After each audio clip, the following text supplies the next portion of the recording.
আজকে আমি আপনাদেরকে তো কিভাবে তো সাপ বাজারে যাইতাছি দেখেন তো চাইনিজ গেটে মানে আমি আজকে নিশ্চয় প্রবেশ করতেছি। তো আপনারা তো ফাইনালি ভালো মতো দেখতে পারবেন। তো এরকম তো চাইনিজ বাজারটা এরকম। তো গেটটা দেখছেন, এই জায়গায় মানে বহুতে আলাপ আলোচনা করতে আছে। তো এই জায়গায় মানে শেষ করতে আছে কিভাবে সাপ কিভাবে খাওয়ানো যায়, কিভাবে বিষ থেকে মুক্তিতে মানুষে খেতে পারে, এরকম মানে তার বহুত প্রশ্ন করতেছে। আর এই মানুষটা দিনে রাত্রে সবসময় এই সাপের লগে থাকে।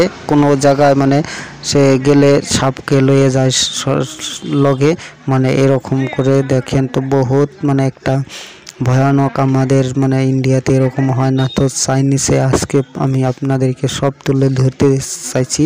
মানে দেখেন কি ভঙ্গি করতে আছে, সাপের লগে দিনে ঘুমায়, রাত্রে ঘুমিয়ে থাকে। তো এটা বহুত একটা ভয়ঙ্কর। আমাকে ইন্ডিয়ার মধ্যে এরকম তো হয়তো করতে পারে না। তো অ্যাকচুয়ালি কি দেখেন, এরকম করে যদি মানুষ একজন সাপের সাথে যদি এরকম ভঙ্গি করে তাহলে কি করবে, মানুষ জীবনটা একদম শেষ হয়ে যাবে। কিন্তু এরকম না, তারা চাইনিজে এরকম বস্তু মানে তৈরি করতে পারে। তো কি সাপে কোনো ধ্বংসনি করতে পারবে না। তো দেখেন, এই যে আমি এক হোটেলে ঢুকলাম, এই হোটেলে ঢুকে একজনের খাবার দেখলাম এরকম অর্ডার দিল চিকেন চাইনিজ মানে চিকেন সাপের মানে মাংস দিয়েই করে। আমি তাতে দেখে আমি নিজে খাওয়া দাওয়া বন্ধ করে চুপচাপ ভিডিও করে নিলাম তার সাথে। এ দেখুন আরেকটা মানে আমি থাকতাম। তো এটা রুমে দেখছেন, আমার রুমের লগে থাকে সে হাজার মানুষ এসে মানে তাকে ভিডিও করে, মানে দিনে রাত্রে সব সময় বলে এরকম ভিডিও করতে আসে দেখেন।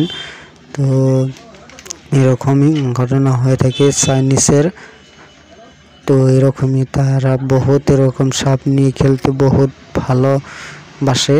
তার জন্য আমি ভিডিওটা আজকে বানাচ্ছিলাম। এইটা আজকে